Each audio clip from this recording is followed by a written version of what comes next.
50대 기장과 사랑에 빠진 20대 승무원, 그 충격적인 비밀을 알게 되면 모두가 경악합니다. 인천국제공항 출발 대합실에 안내 방송이 울려 퍼집니다. 잠시 후 도쿄로 향하는 K703편이 이륙할 예정이라는 방송이었죠. 이번 비행의 사무장인 젊은 이서윤 씨는 브리핑룸에서 막 걸어 나오고 있었습니다. 손에는 비행 스케줄이 빽빽하게 적힌 서류 뭉치를 들고 있었죠. 긴 야간 근무 끝이라 눈가에는 피로가 살짝 비쳤지만 그녀의 모습에선 당당하고 프로페셔널한 기품이 흘러나왔습니다. 서윤 씨는 가녀린 몸매에 눈부신 미인형은 아니었지만 사람을 끄는 묘한 분위기를 지니고 있었습니다. 그녀의 발걸음 하나하나에는 자신감이 넘쳤고 사소한 손짓 하나까지도 부드러우면서도 정해진 규율을 정확히 따르는 듯했죠. 승무원으로 일한 지 3년 가까이 되도록 그녀는 승객에게서 단 한 번의 불평도 듣지 않았고 이 업계에서는 드물지 않은 조종사와의 스캔들에도 휘말린 적이 없었습니다. 하지만 오늘은 무언가 서윤 씨를 혼란스럽게 만들었습니다. 이번 비행의 기장이 바로 박진우 기장이었기 때문입니다. 그는 젊은 여승무원들 사이에서 20년만 젊었어도 아무도 거부하지 못했을 것이라는 농담의 주인공이었죠. 박진우 기장은 58세로 항공사에서 가장 경력이 많은 베테랑 중 한 명이었습니다. 키가 크고 희끗희끗한 머리카락을 가졌지만 그의 눈빛은 맑았고 중저음의 목소리는 마치 최면을 거는 듯한 힘이 있었습니다. 서윤 씨는 그와 같은 팀으로 비행한 적은 없었고 다만 일에 있어서는 철저하고 엄격하지만 모두에게 신사적이고 공평한 이상적인 귀감으로만 그의 이름을 들어왔습니다. 서윤 씨는 조종실로 들어가 인사를 건넸고 프로다운 미소를 잊지 않았습니다. 하지만 그녀의 시선이 박 기장의 눈과 마주쳤을 때 심장이 저도 모르게 쿵 하고 내려앉았습니다. 기장님, 안녕하십니까? 오늘 K703편 사무장 이서윤입니다. 아, 이서윤 씨. 얘기 들었어요. 일 잘한다고. 늘 하던 대로 편하게 해요. 너무 긴장할 필요 없어요. 그는 미소를 지었습니다. 그의 목소리는 지나치게 다정하지 않으면서도 서윤 씨의 마음을 편안하게 만드는 묘한 울림이 있었죠. 왠지 모르게 그 눈빛을 마주한 후로 서윤 씨는 박 기장에게서 무언가 익숙한 느낌을 받았습니다. 그것은 일시적인 설렘이 아니라 마치 오랜 경험을 가진 이가 그녀 안의 모든 피로를 꿰뚫어보는 듯한 기묘한 안정감이었습니다. 5시간이 넘는 비행 내내 서윤 씨는 한치의 오차도 없이 업무를 수행했지만 머릿속은 온통 박 기장의 모습으로 가득 찼습니다. 침착한 표정, 조종관을 굳게 잡은 손, 그리고 마치 아직 들려주지 않은 긴 이야기를 품고 있는 듯한 깊은 눈빛. 비행기가 옅은 햇살이 내리쬐는 도쿄에 착륙했을 때 서윤 씨는 기체 뒤편에서 승객들이 내리는 것을 배웅하고 있었습니다. 박 기장이 그녀 옆을 지나가다 잠시 멈춰서서 나지막이 말했습니다. 고마워요. 오늘처럼 편안한 비행은 처음이었소. 거의 30년 만에. 서윤 씨는 비행기 문 밖으로 사라지는 그의 뒷모습을 멍하니 바라보았습니다. 잠시 멍하니 서 있던 그녀는 가슴에 손을 가만히 얹었습니다. 어쩌면 이것이 어떤 낯선 감정의 시작일지도 모른다는 생각이 들었죠. 비행 종료 절차를 마친 후 비행팀은 다음날 아침 한국으로 돌아가는 비행 전에 하룻밤을 쉴 수 있도록 나리타 공항 근처 호텔로 이동했습니다. 호텔은 호화로웠지만 차가웠고 각자 방으로 흩어져 누구도 서로에게 말을 걸지 않았습니다. 승무원의 삶이란 그런 것이었습니다. 날아가고 돌아오고 혼자 밥을 먹고 혼자 잠들고 그리고 가끔은 거울 속 자신에게 미소를 지으며 괜찮다고 스스로를 다독이는 것. 이서윤은 창가에 조용히 앉아 있었습니다.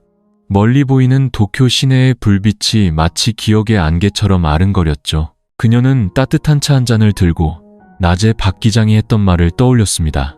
30년 만에 가장 편안한 비행. 어째서 간단한 감사 인사 한마디가 이렇게 마음속에 계속 맴도는 걸까요? 그가 비행팀 중에서 처음으로 그녀에게 부드러운 칭찬을 해준 사람이어서일까요?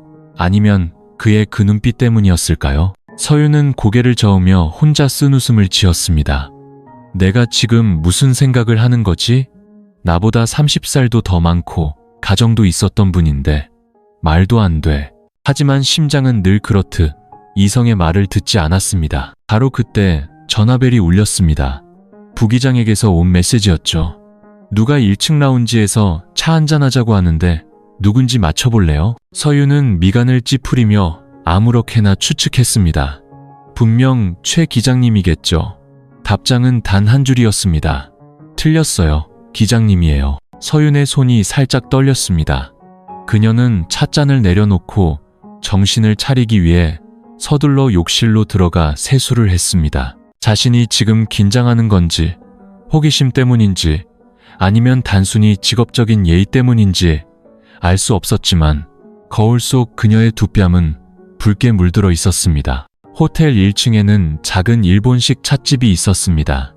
공간은 고요했고 종이 문을 스치는 바람처럼 감미로운 음악 소리만 나지막이 들려왔죠. 박 기장은 이미 그곳에 앉아 있었습니다. 평상복인 옅은 회색 셔츠 차림이었고 얼굴에는 깊은 사색이 어려 있었죠. 앉아요. 방해할 생각은 없었는데 그냥 이 계절의 도쿄가 너무 아름다워서 혼자 보기가 아까웠소. 그는 유리창 밖돌 정원을 바라보며 말했습니다. 서윤은 가볍게 고개를 끄덕이며 예의 바른 거리를 두고 앉았습니다. 초대해 주셔서 감사합니다. 기장님.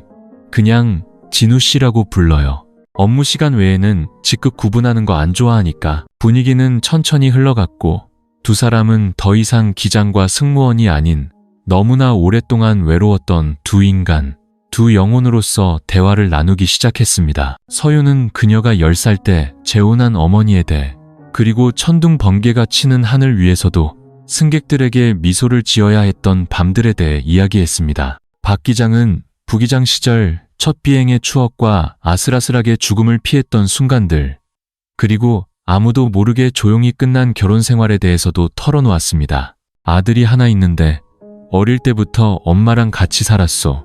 지금쯤이면 서윤 씨 또래가 됐을 거요. 그는 눈을 내리깔며 말했습니다. 서윤은 침묵했습니다. 어색해서가 아니라 마음이 무겁게 가라앉았기 때문이었죠. 왜 이런 이야기들이 그를 더 가깝게 느끼게 만드는지 알 수 없었습니다. 그들이 헤어진 것은 시계가 밤 11시를 가리킬 때였습니다.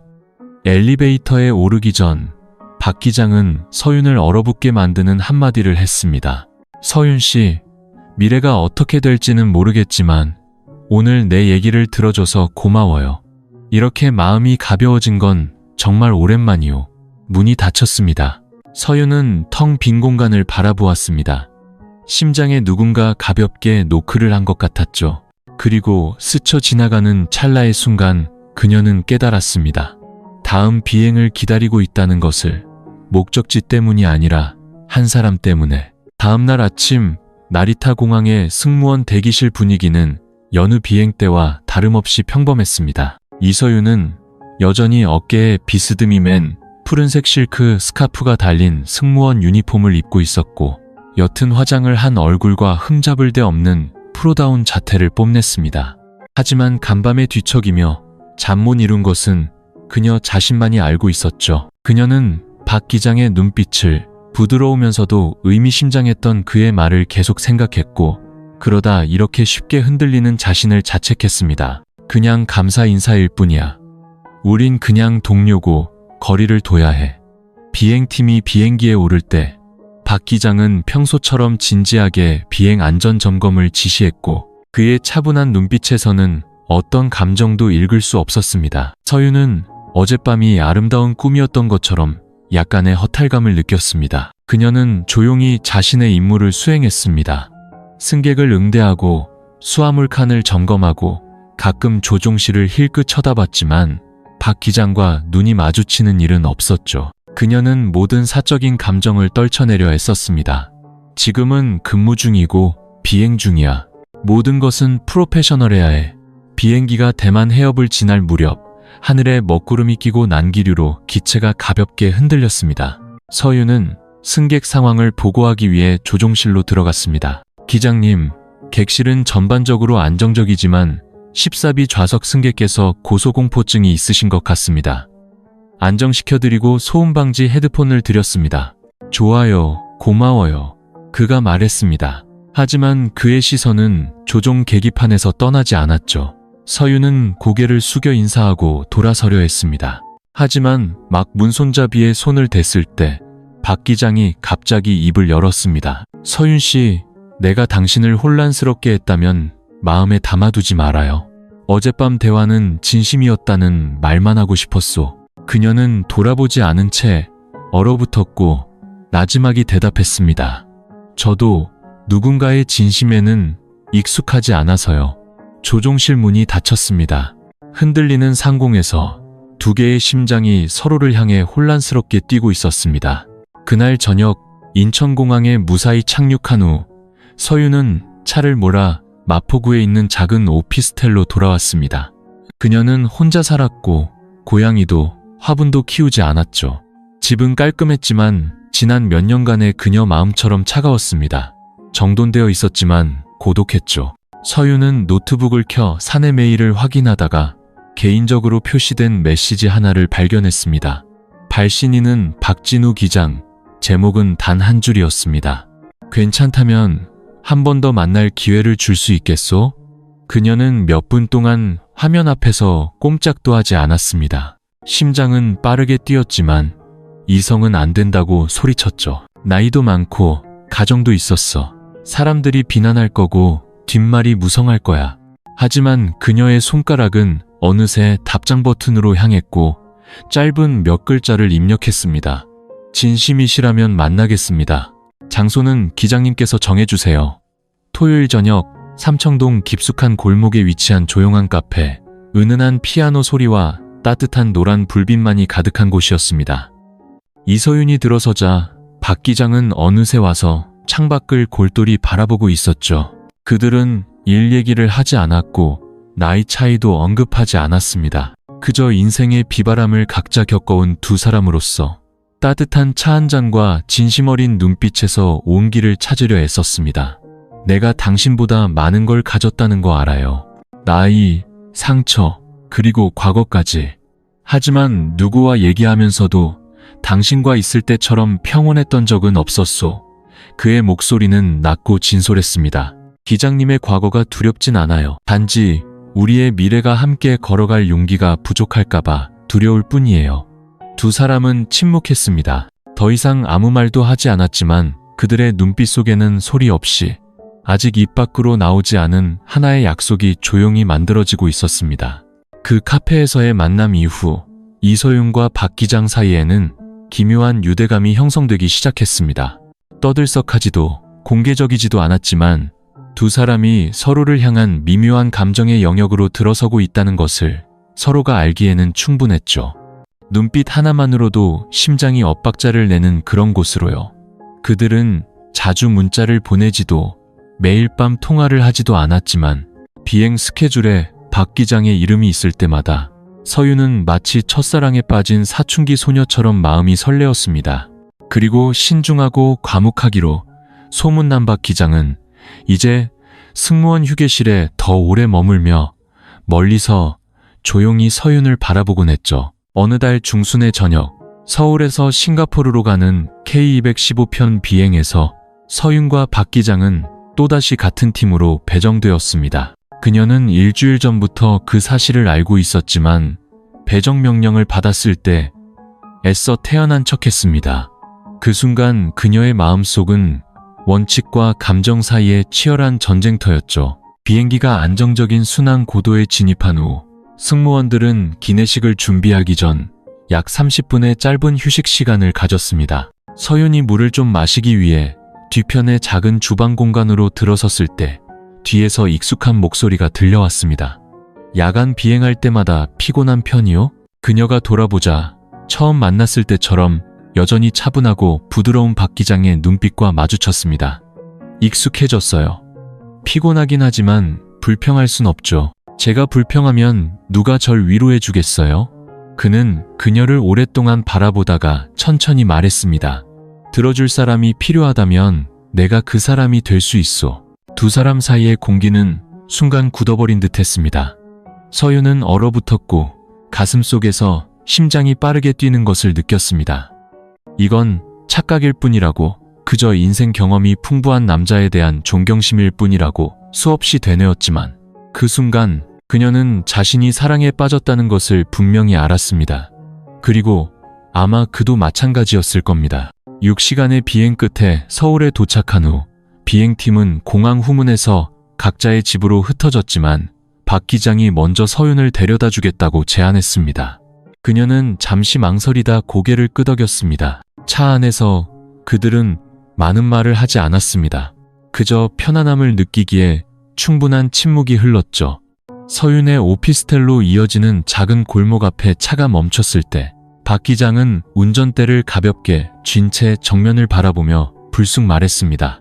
어디 같이 가고 싶은 곳이 있소. 카페도 아니고 호텔도 아니고 당신이 걱정하는 그런 곳은 더더욱 아니오. 옛 아내와 함께 갔었지만 단 한 번도 행복하다고 느끼지 못했던 그 길. 옛 도심의 거리를 당신과 함께 걷고 싶소. 서윤은 그를 돌아보았고 그의 세련된 모습 뒤에 숨겨진 고독함을 발견했습니다. 제가 간다는 건 다른 사람들의 비판을 받을 수 있는 세상으로 들어서는 걸 받아들인다는 의미예요. 그녀가 나지막이 말했습니다. 바로 대답하지 않아도 돼요. 하지만 단 몇 시간이라도 더 이상 외롭지 않다고 느끼는 순간이 온다면 그때 나에게 전화해요. 박 기장은 그녀에게 쪽지 하나를 건넸습니다. 거기에는 손으로 쓴 단 한 줄의 글씨가 있었습니다. 진심일 때만 사용하는 개인 번호. 서윤은 문 앞에서 그의 차가 밤속으로 사라지는 것을 바라보았습니다. 차가운 바람이 불어와 얇은 코트 자락을 흩날렸지만 그녀는 춥지 않았습니다. 그녀의 손 안에서 작은 쪽지가 바람에 가볍게 떨렸습니다. 마치 나이도 과거도 편견도 없이 오직 다정함만이 존재하는 한 남자를 향해 흔들리는 그녀의 마음처럼요. 사흘 후 이서윤은 태국과 한국을 오가는 빡빡한 비행 스케줄을 소화했습니다. 일정은 그녀를 지치게 만들었지만 이상하게도 비행은 더 이상 예전처럼 무겁게 느껴지지 않았습니다. 유니폼을 입고 스카프를 고쳐매고 거울 앞에서 립스틱을 바를 때마다 그녀는 박 기장의 눈빛과 그의 나지막한 말을 떠올렸습니다. 들어줄 사람이 필요하다면 내가 그 사람이 될 수 있소. 그녀는 데려다준 그날 이후로 그에게 연락하지 않았습니다. 그 번호가 적힌 작은 쪽지를 지갑에 넣고 마치 자신만의 비밀 부적처럼 모든 비행에 가지고 다녔죠.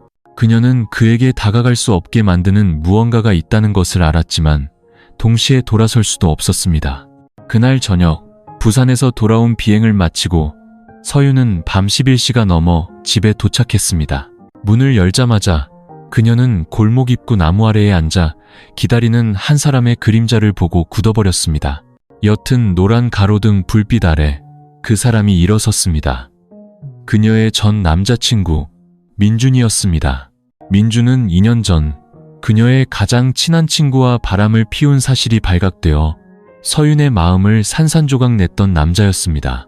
그 배신은 그녀를 몇 달 동안 잠 못 이루게 했고 심리 상담까지 받으며 겨우 마음을 추스를 수 있었죠. 그리고 민준 때문에 그녀는 다시는 누구도 어리석게 사랑하지 않겠다고 맹세했습니다. 서윤아, 오래 기다렸어. 민준의 목소리가 떨렸습니다. 왜 기다렸는데? 서윤이 표정 없는 얼굴로 차갑게 물었습니다. 내가 잘못했어. 정말로 잘못했어. 너를 잃고 나서야 텅 빈 게 어떤 건지 알게 됐어. 그 애랑은 헤어졌어. 제발 한 번만 기회를 줘.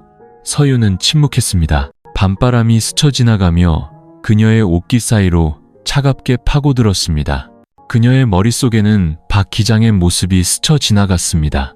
다정한 눈빛, 인내심 가득한 손길, 그리고 그녀는 깨달았습니다. 눈앞의 남자는 단 한 번도 자신에게 평온함을 준 적이 없었다는 것을, 그저 약했던 시절 심장의 낡은 습관일 뿐이었다는 것을. 난 2년 전의 이서윤이 아니야, 민준아.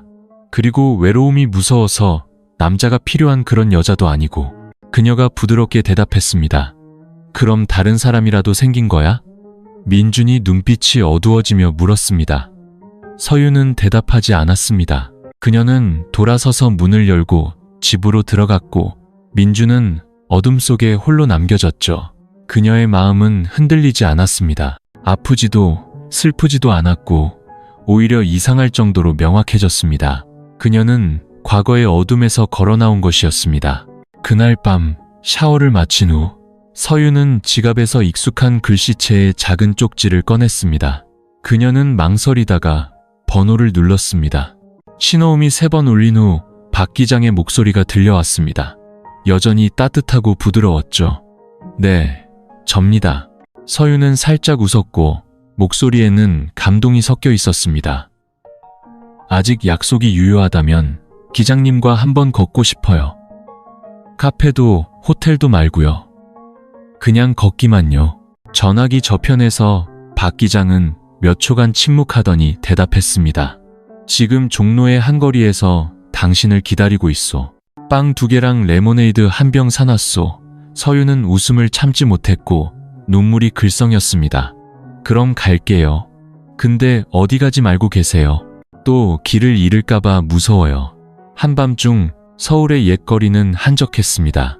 노란 가로등 불빛이 나무십 사이로 비치며 나란히 걷는 2사람의 그림자가 벽돌길 위에 길게 늘어졌습니다. 아무도 많은 말을 하지 않았지만 그들 사이에는 더 이상 거리가 없었습니다. 서유는 더 이상 비난받는 것이 두렵지 않았고 그의 과거도 신경 쓰이지 않았습니다. 그녀는 그저 몇 년 만에 처음으로 자신의 감정에 솔직해지고 있다고 느꼈습니다. 그리고 지금 가장 두려운 것은 나이를 초월한 사랑이 아니라 이 사랑을 다시 한번 잃게 되는 것이었습니다. 그날 밤 옛 도심을 함께 산책한 이후로 이서윤과 박 기장은 더 자주 만나기 시작했습니다. 공개적으로도 과시적으로도 아니었죠. 그들은 그저 매비행이 끝난 후 조용히 서로를 찾았습니다. 골목 안작은 카페에서의 오후 커피 한 잔, 조용한 길모퉁이에서의 간단한 식사, 혹은 시간이 날 때마다 주고받는 짧은 메시지 몇 줄. 그들의 사랑은 말없는 연주곡처럼 조용했지만 2사람의 심장에는 분명하게 울려 퍼졌습니다. 서유는 박 기장에게서 다른 점을 느꼈습니다. 인생 경험이 풍부한 남자는 과장이나 화려한 미사여구가 필요 없었고 오직 행동으로 그녀를 지켜주었습니다. 그는 먼 미래를 약속하지 않았지만 서유는 그와 함께 있을 때마다 항상 안전함을 느꼈습니다. 그녀는 더 이상 자신이 25살의 어린아이가 아니라 진정으로 경청받고 존중받고 제대로 사랑받는 한 명의 여성이라고 느꼈죠. 하지만 인생은 아름다운 것들이 평화롭게 오래 지속되도록 내버려 두지 않는 법이었습니다. 어느 날 오후 제주에서 돌아온 비행을 마치고 서윤이 막 유니폼을 갈아입고 승무원 휴게실을 나설 때 그녀는 2명의 동료가 등 뒤에서 속삭이는 것을 우연히 들었습니다. 너 들었어? 그 이서윤 말이야. 박 기장님이랑 만나는 것 같아. 뭐라고? 세상에, 그분 곧 은퇴하실 나이잖아. 걔 아버지보단 나이가 많을걸. 아래 기수 애들이 그러는데 밖에서 둘이 같이 밥 먹고 호수공원에서 산책하는 것도 봤대. 세상에 누가 알았겠어. 서유는 그 자리에 얼어붙었고 심장이 꽉 조이는 듯 했으며 손바닥에서는 식은땀이 흘렀습니다. 그녀는 애써 평정을 유지하며 아무것도 듣지 못한 척 복도를 빠르게 빠져나왔습니다. 하지만 그 수군거림은 마치 바늘처럼 그녀의 자존심 깊숙이 밝혔습니다. 그날 밤 그녀는 평소처럼 박 기장에게 메시지를 보내지 않았습니다. 그녀는 텅 빈 방에 멍하니 앉아 천장을 뚫어져라 쳐다보았죠. 그녀는 뒷말이 두려운 것이 아니었습니다. 다른 것이 두려웠죠. 박 기장이 자신 때문에 이런 구설수에 휘말리게 된 것을 귀찮아하지는 않을까? 잠을 이룰 수 없었던 그녀는 그에게 문자를 보냈습니다. 후회하세요? 저를 선택한 거요. 몇 분 후 메시지는 읽음으로 바뀌었고 그가 답장했습니다. 후회되는 건 단 하나. 당신을 더 일찍 만나지 못한 것이오. 서유는 눈물을 터뜨렸습니다. 그녀는 100년의 약속이 필요한 게 아니었습니다. 그녀는 단지 세상의 풍파 속에서 자신을 버리지 않을 만큼 강단 있는 한 사람이 필요했을 뿐입니다. 풍파는 거기서 그치지 않았습니다. 이틀 후 그녀는 항공사 인사팀으로부터 개별 면담을 요구하는 통보를 받았습니다.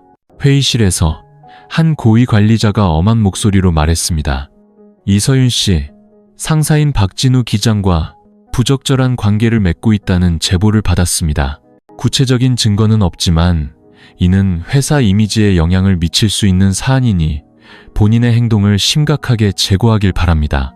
서윤은 할 말을 잃었습니다. 소문은 이제 승무원들 사이를 넘어 회사 내부의 문제로 번진 것이었습니다. 그녀는 상황이 명확해질 때까지 일주일간 비행 정지 처분을 받았습니다. 회의실을 나오며 서윤은 마치 자유낙하하는 기분이었습니다. 그녀가 몇 년간 지켜온 모든 노력과 원칙이 순식간에 삐딱한 시선과 차가운 말들로 낙인 찍혔습니다.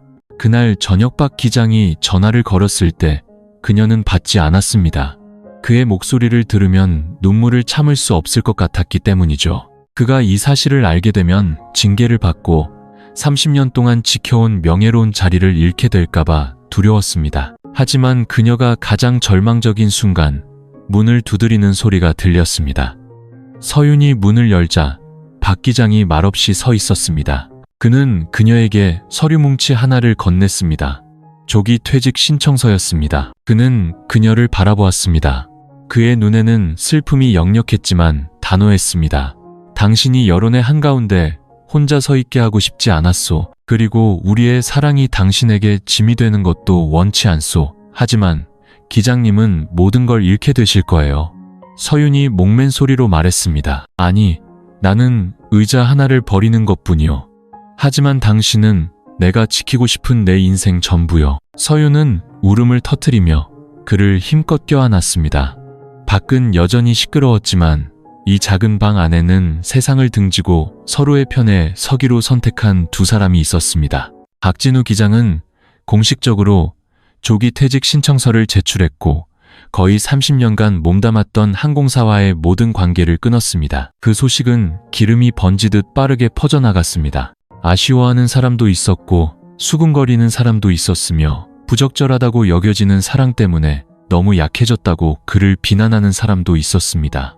이서윤에게는 그가 자신 때문에 퇴직했다는 소식을 들었을 때 가슴에 큰 돌덩이가 얹힌 듯 했습니다. 그녀는 사랑받고 있다는 느낌과 동시에 이름 없는 빚을 진 기분이었습니다. 그날 밤 그녀는 처음으로 박 기장의 집을 찾아갔습니다. 낭만적인 이유가 아니라 자신을 되찾을 장소가 필요했기 때문이었죠.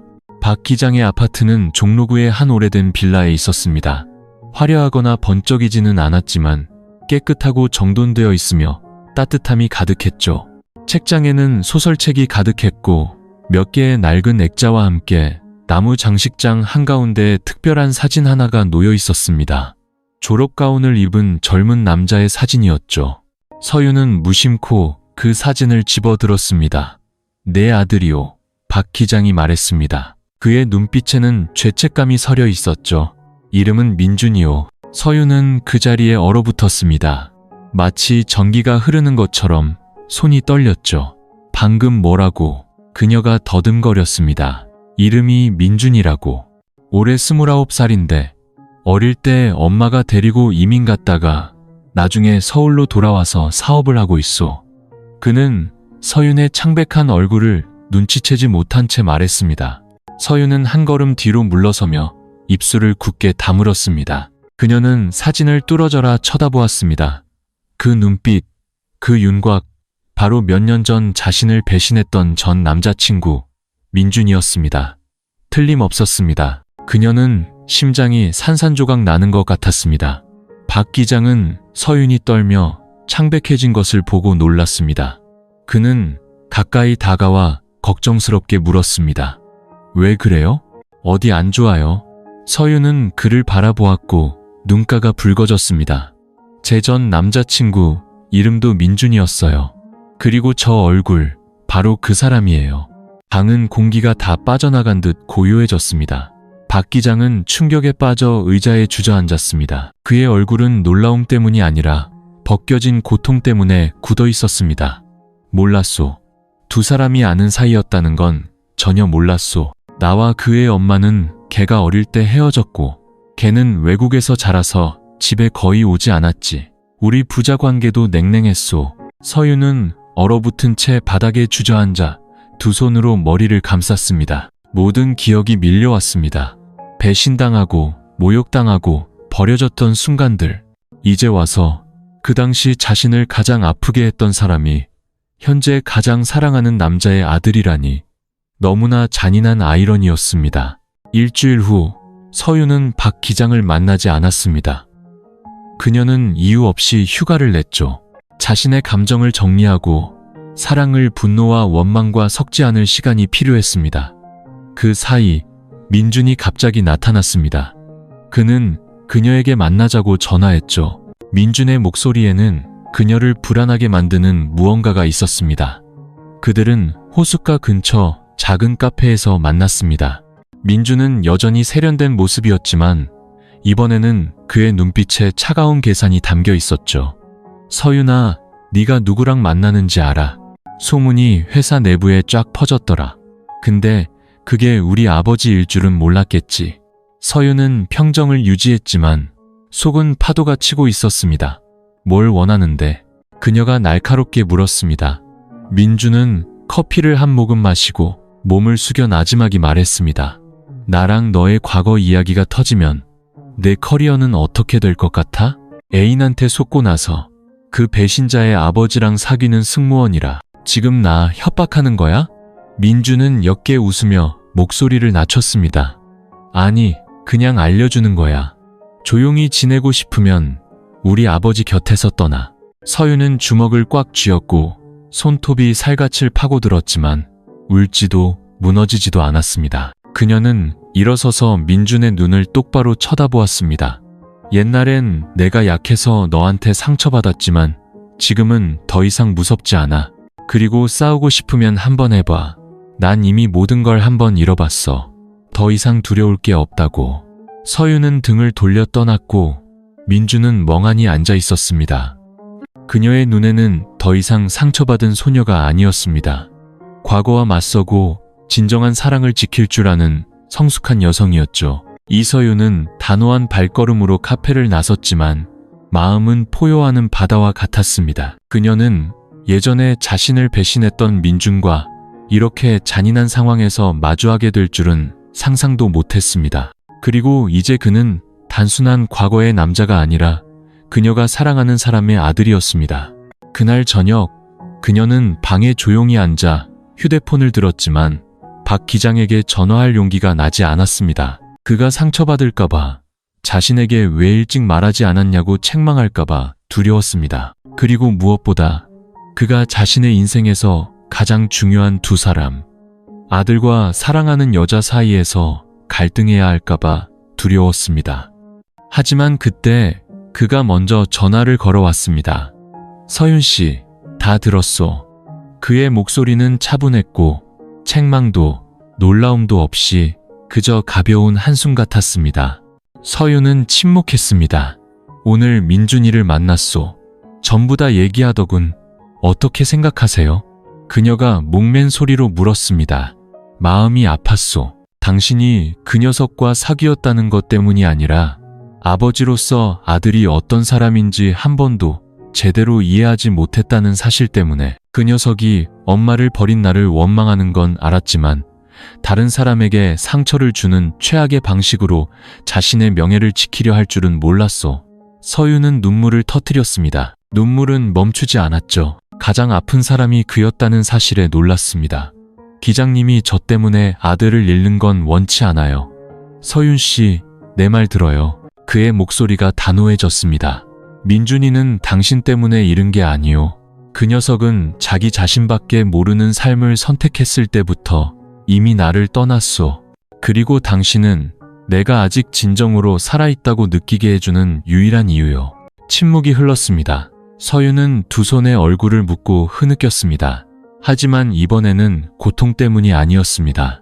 온 세상이 등을 돌려도 자신의 편에 서 있는 한 사람이 있다는 것을 알았기 때문이었죠. 이틀 후 서윤은 낯선 번호로부터 문자를 받았습니다. 나와 한 번만 만나. 우리 아버지가 너 같은 여자 때문에 고통받는 걸 보고 싶지 않아. 늘 가던 카페, 밤구시, 민준. 서윤은 처음에는 무시하려 했지만 이내 가기로 결심했습니다. 그녀는 더 이상 민준이 두렵지 않았습니다. 모든 것을 한 번에 끝내야 했습니다. 그녀가 도착했을 때 민준은 이미 차가운 표정으로 앉아 있었습니다. 그의 앞에 놓인 커피는 거의 그대로였죠. 그녀를 보자 그는 일어나지도 않고 말했습니다. 네가 정말 우리 가족이 될 자격이 있다고 생각해? 서윤은 피하지 않는 눈빛으로 자리에 앉았습니다. 전 당신 가족이 되려는 게 아니에요. 한 성숙한 여성으로서 구걸하지도 빼앗지도 않고 한 남자의 인생으로 들어가는 거예요. 민주는 옅게 비웃었습니다. 앞으로 뭘 할 건데? 결혼? 그럼 세상 사람들이 비웃겠지. 자기 아들 또래랑 결혼했다고 누군가 비웃는다면 그건 그들이 진정한 사랑을 해본 적이 없기 때문이겠죠. 그리고 전 비웃음이 두렵지 않아요. 제가 두려운 건 저에게 진심이었던 유일한 사람을 잃는 거예요. 민주는 주먹을 꽉 쥐었습니다. 내가 널 사랑한 적 없다는 듯이 말하네. 넌 날 사랑한 적 없어. 넌 너 자신을 사랑했지. 네가 날 아프게 했을 때 넌 돌아보지도 않았잖아. 하지만 그분은 내가 슬퍼하기만 해도 말 한마디 없이 알아채셨어. 그 말은 치명타였습니다. 민주는 침묵했고 얼굴이 굳어졌습니다. 그는 더 이상 반박할 말이 없었죠. 서윤은 일어섰습니다. 떠나기 전 그녀는 민준의 눈을 똑바로 쳐다보며 단호하게 말했습니다. 용서받을 필요는 없어. 하지만 이제부터 나와 아버지의 삶에 끼어들지 마. 난 물러서지 않을 거니까. 그날 밤 박 기장은 문자를 보냈습니다. 내가 생각했던 것보다 더 용감해줘서 고마워요. 쉽지 않은 일이라는 거 알지만 당신이 곁에 있어준다면 난 절대 손을 놓지 않을 거요. 서윤은 문자를 읽고 눈물을 터뜨렸습니다. 이번에는 더 이상 짐처럼 느껴지지 않았습니다. 그녀는 보호받고 있다고 느꼈죠. 그녀는 답장했습니다. 저 어디 안 가요. 이서윤과 민준의 대결 후 사흘 또 다른 시련이 닥쳐왔습니다. 이번에는 차가운 협박이나 항공사 복도에서의 삐딱한 시선이 아니었습니다. 박 기장과 서윤 모두 예상치 못했던 인물이었죠.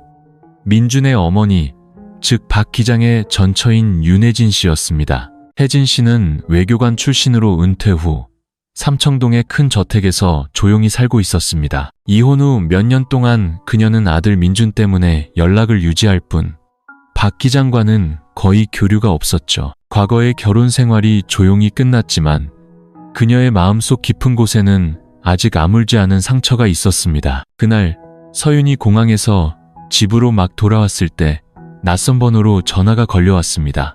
이서윤 씨 맞죠? 중년 여성의 목소리가 또렷하게 들려왔습니다. 위험 있는 목소리였죠. 네, 맞습니다. 저는 윤혜진이라고 합니다. 민준이 엄마이자 박 기장님의 전처예요. 서윤 씨를 만나고 싶군요. 우리 둘, 여자 대 여자로 한 번은 이야기해야 할 것 같아요. 서윤은 얼어붙었습니다. 이 관계가 이렇게까지 빠르게 번질 줄은 몰랐죠. 다음 날 오후 그들은 관운동의 한 전통 찻집에서 만났습니다. 혜진 씨는 단아하게 차려입고 머리를 높게 묶은 전직 외교관다운 차분한 품격을 지니고 있었습니다. 그녀는 서윤을 경멸하는 눈빛으로 보지는 않았지만 그 눈에는 뚜렷한 경계심이 서려 있었죠. 서윤 씨를 힘들게 하려고 온 건 아니에요. 하지만 단도직입적으로 묻고 싶군요. 이 관계 정말 진심인가요? 그녀가 애둘러 말하지 않고 물었습니다. 서윤은 피하지 않고 단호한 목소리로 대답했습니다. 네, 진심입니다. 저는 박 기장님께 돈 때문에 다가간 것도 아니고 동정심이나 결핍 때문도 아니에요. 저는 감정 때문에 젊은 사람들에게서는 더 이상 찾을 수 없었던 그 다정함 때문에 곁에 있는 겁니다. 혜진 씨는 침묵했습니다. 서윤은 그녀가 화가 난 건지 생각에 잠긴 건지 알 수 없었죠. 잠시 후 그녀가 부드러운 목소리로 말했습니다. 나와 박 기장님은 누가 봐도 이상적인 결혼 생활을 했었어요. 하지만 우린 조용히 헤어졌죠. 시끄럽지도 다투지도 않았어요. 내가 지쳤기 때문이에요. 곁에 있는 아내 대신 항상 이를 평생의 동반자로 선택하는 남편에게 지쳤던 거죠. 서윤은 가슴이 답답해지는 것을 느꼈습니다. 그 사람을 원망하진 않아요. 다만 그가 한 여자를 위해 30년 가까운 경력을 기꺼이 포기하는 걸 보고 깨달았어요. 아마 그는 나를, 지금 서윤 씨를 사랑하는 방식으로는 사랑한 적이 없었던 거겠죠. 그 말은 서윤을 얼어붙게 만들었습니다. 하지만 민준이도 생각해야 해요. 그 앤 내 아들이고 상처받았어요.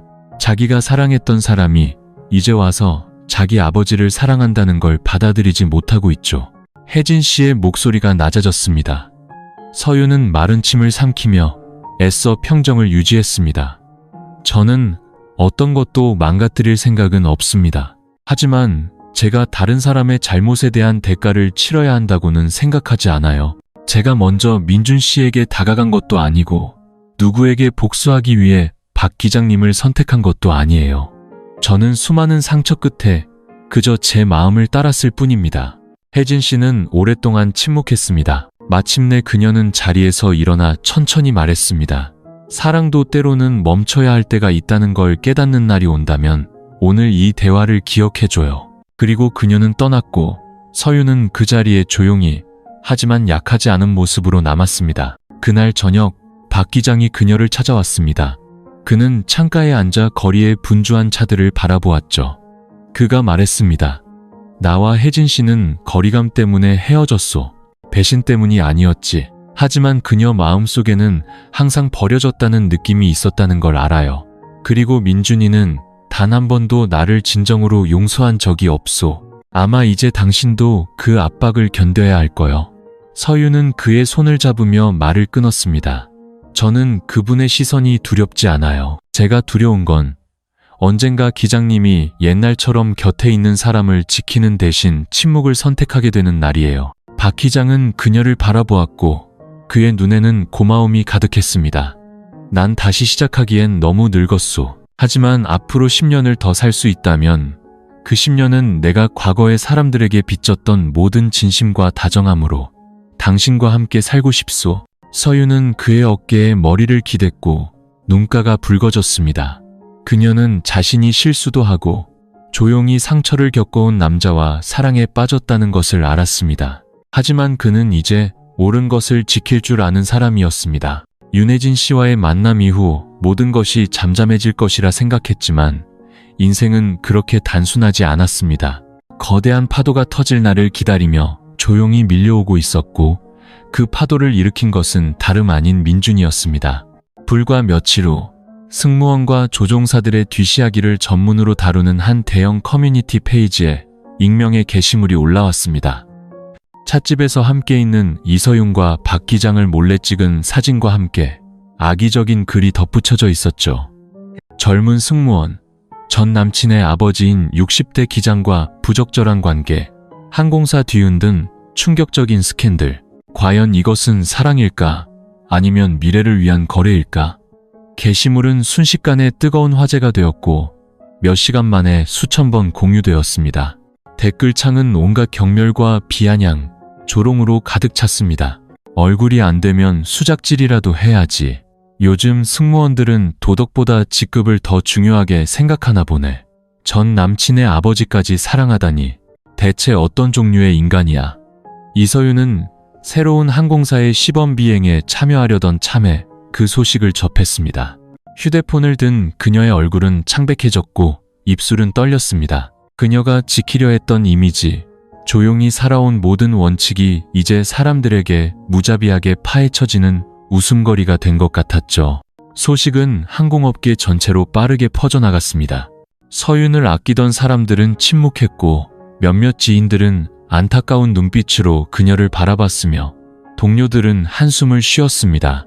안 됐다. 강한 줄 알았는데 결국 이런 덫을 피하지 못했네. 그녀는 온 세상이 등을 돌린 것 같았습니다.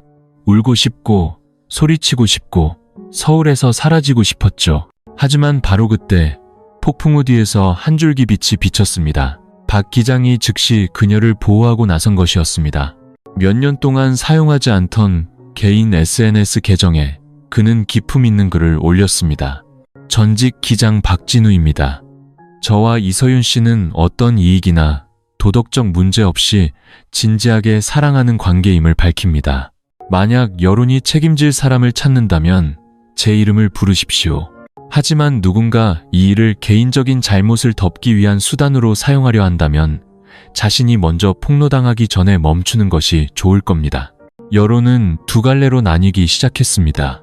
한쪽은 여전히 공격했지만 다른 한쪽에서는 박 기장을 알던 사람들이 그를 옹호하고 나섰습니다. 박 기장님은 내가 아는 가장 진중한 분이다. 사랑에는 잘못이 없다. 잘못은 억지로 흠을 잡으려는 자들에게 있다. 우리 세대에게 50대 이후의 사랑은 존중받아 마땅하다. 그리고 가장 큰 반전이 일어났습니다. 다른 젊은 여성이 목소리를 낸 것이죠. 그녀는 그 폭로 게시물 아래에 증거가 담긴 메시지 캡처 사진과 함께 댓글을 남겼습니다. 저는 민준 씨에게 속았던 사람 중 한 명입니다. 저를 만날 때도 그는 다른 여자를 만나고 있었어요. 임신할 뻔했지만 낙태를 강요당했죠. 이제 와서 옛 연인을 이용해 다른 사람을 비방하다니 과연 자신이 피해자라고 말할 자격이 있을까요? 그 정보는 널리 퍼졌습니다. 민준의 이름은 온갖 커뮤니티에서 거론되었죠. 그를 알던 사람들은 이제 앞다투어 그의 과거를 폭로했습니다.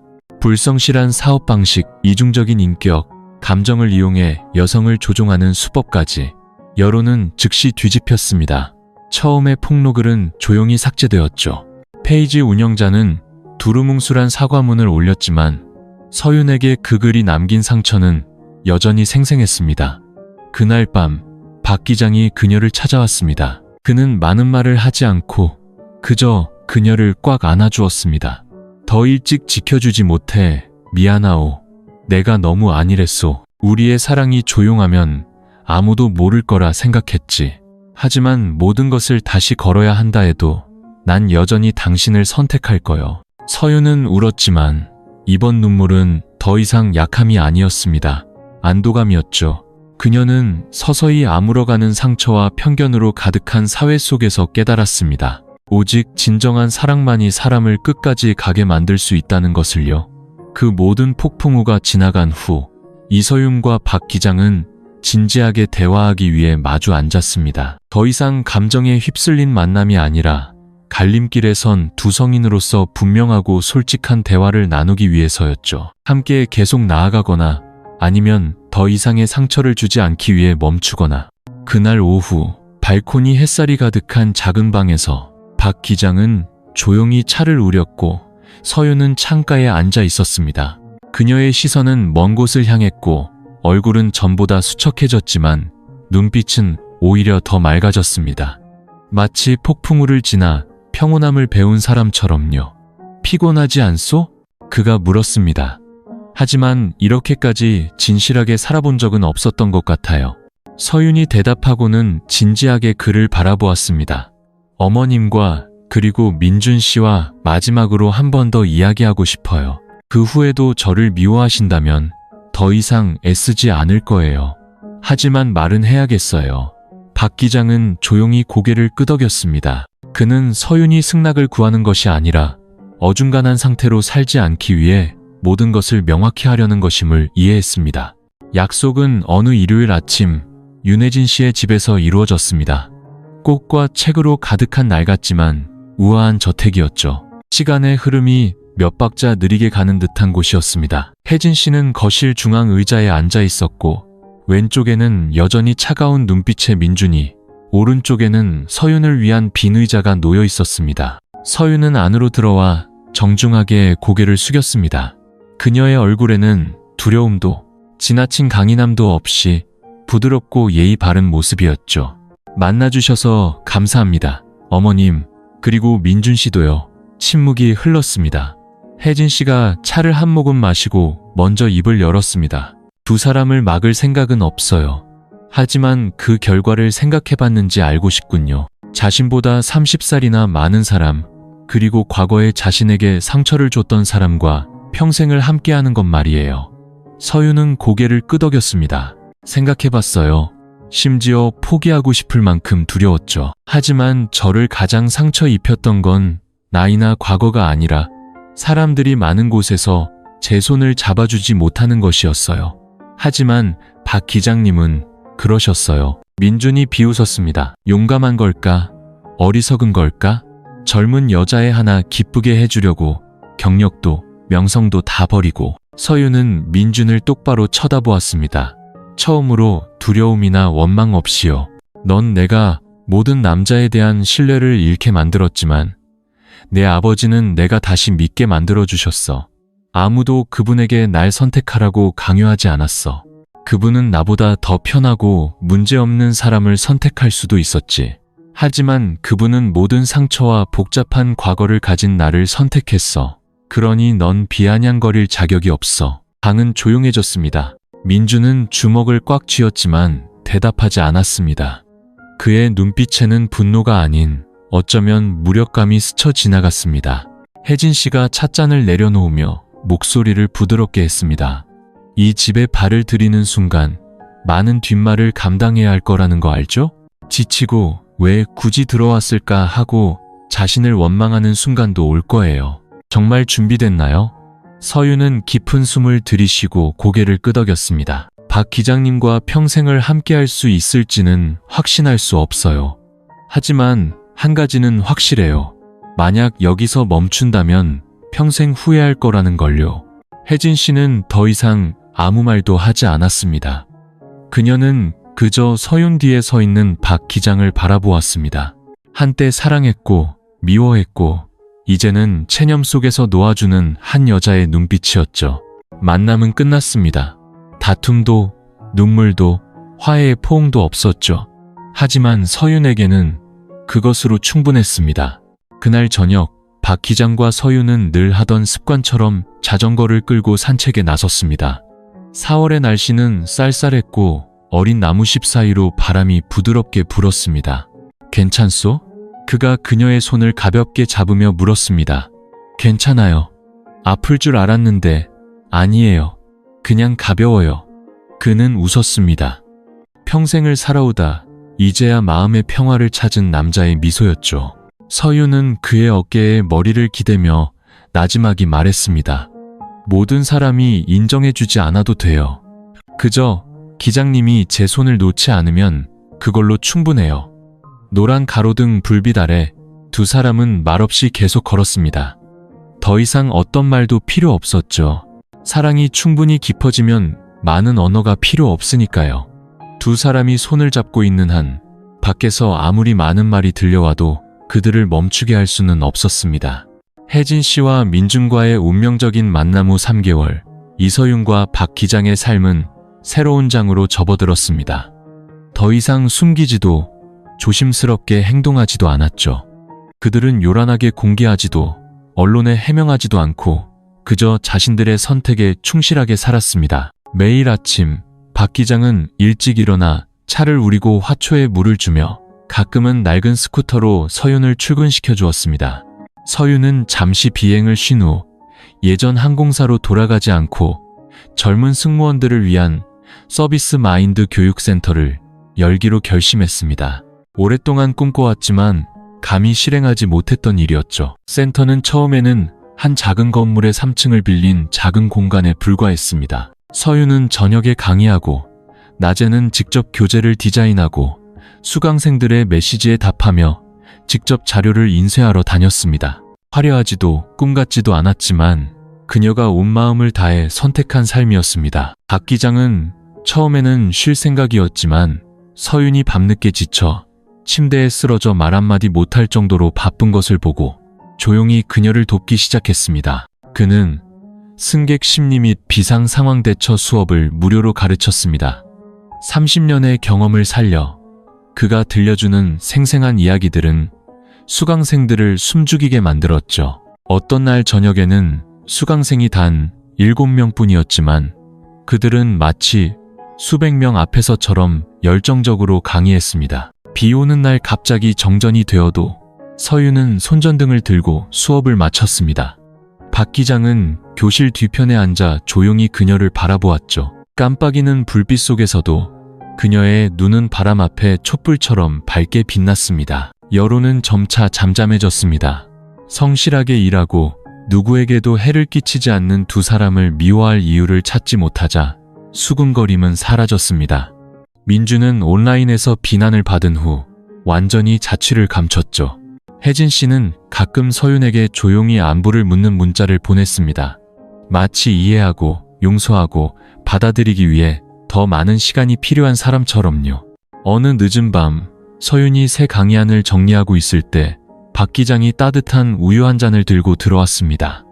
그녀가 고개를 들자 잠이 부족해 눈가가 퀭했습니다.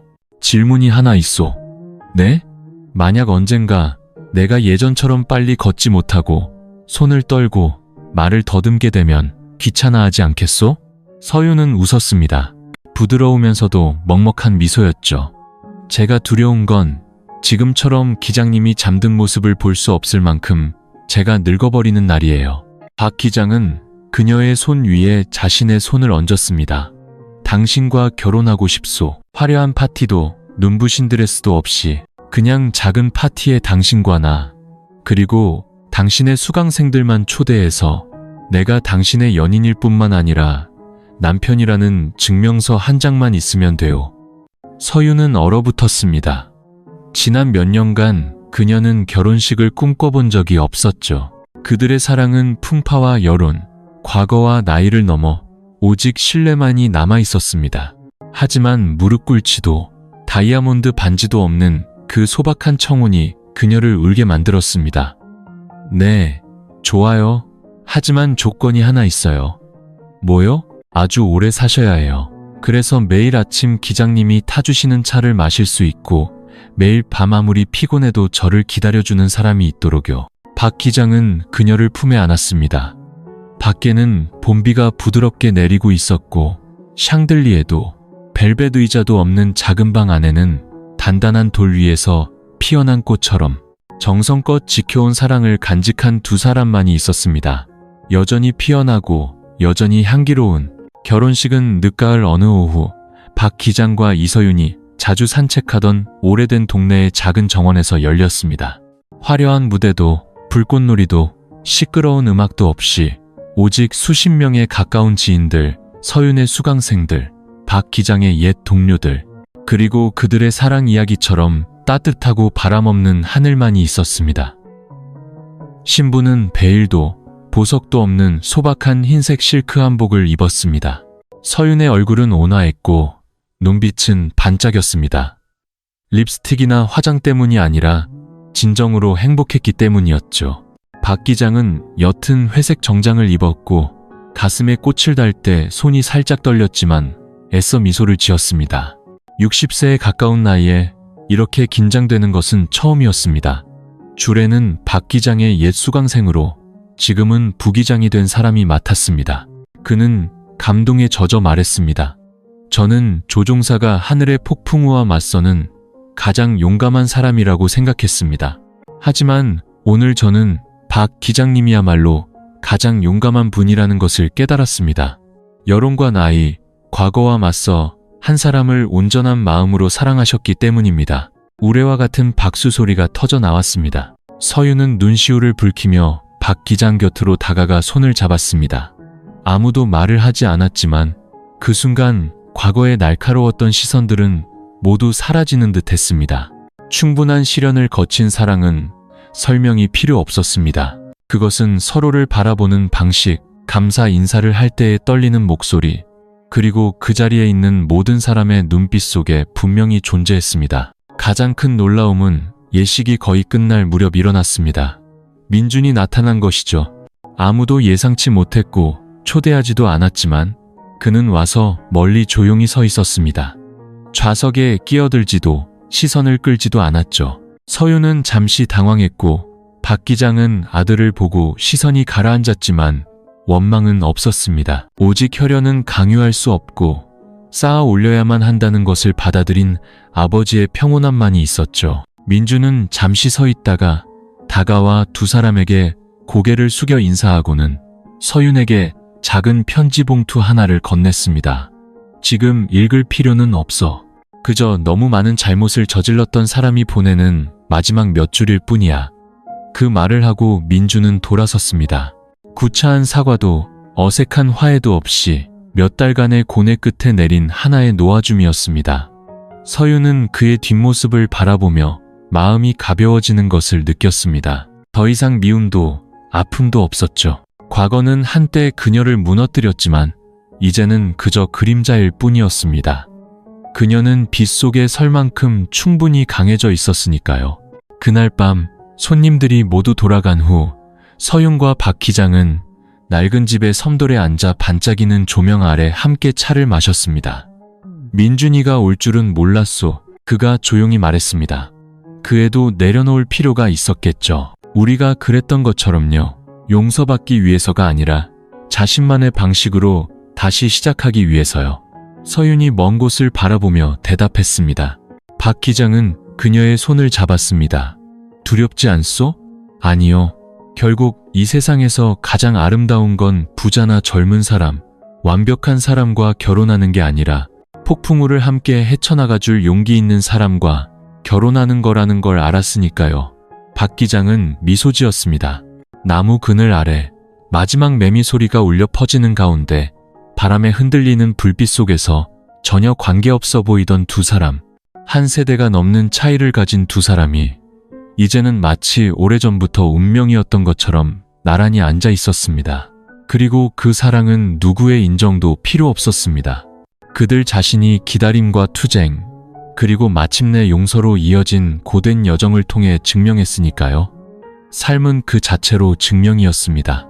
이서윤과 박 기장의 결혼 생활은 그들이 기대했던 그대로 흘러갔습니다. 평범하고 조용하며 충만하게 시간이 숨길 수 없는 흔적을 남기기 시작하기 전까지는요. 서윤은 여전히 센터에서 꾸준히 강의했습니다. 수강생은 점차 늘어났고 지방에서 올라와 그녀와 박 선생님께 직접 배우기 위해 서울에 방을 얻는 젊은이들도 생겨났습니다.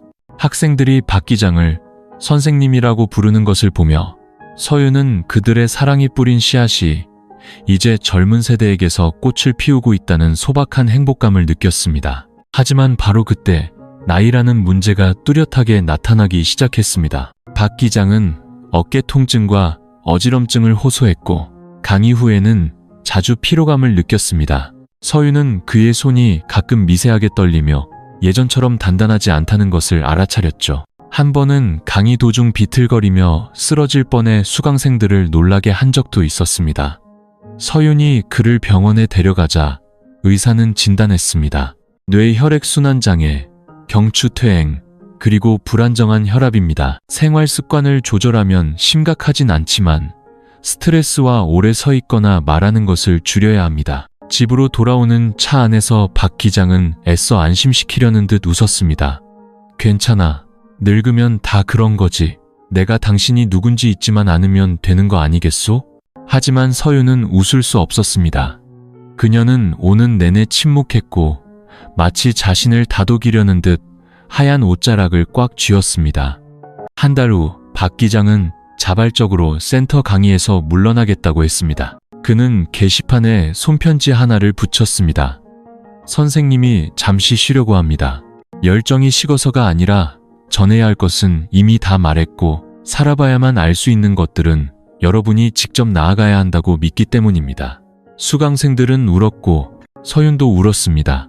하지만 그날 밤 그녀는 그에게 아무 말도 하지 않았습니다. 그가 책을 읽고 있을 때 뒤에서 그를 껴안으며 조용히 속삭였습니다. 언젠가 기장님이 약해지면 제가 일과 당신 사이에서 선택해야 할까봐 무서워요. 그는 그녀의 손 위에 자신의 손을 얹고 가볍게 쥐었습니다. 만약 선택해야 한다면 당신 자신을 먼저 선택하시오. 당신이 강하지 않으면 어떻게 두 사람의 인생을 지탱하겠소? 그 말에 서윤은 눈물을 흘렸습니다.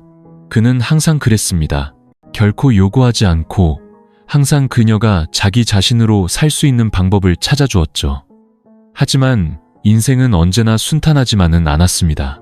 서윤은 새로 생긴 항공사의 교육 프로젝트를 맡게 되어 매일 거의 20km를 이동해야 했습니다. 센터 강의, 개인 교재 개발, 수강생 관리, 그리고 박 기장 간호까지 그녀는 완전히 지쳐갔습니다. 어느 늦은 밤 땀에 젖고 신발은 흙투성이가 된 채 박 기장에게 줄죽을 싸들고 집에 돌아왔을 때 그는 의자에서 잠들어 있었습니다. 책은 바닥에 떨어져 있었고 눈은 감겨 있었죠. 그녀는 그 자리에 주저앉아 아이처럼 울음을 터뜨렸습니다. 만약 당신이 10년만 젊었다면 내가 아무것도 선택할 필요가 없었을 텐데.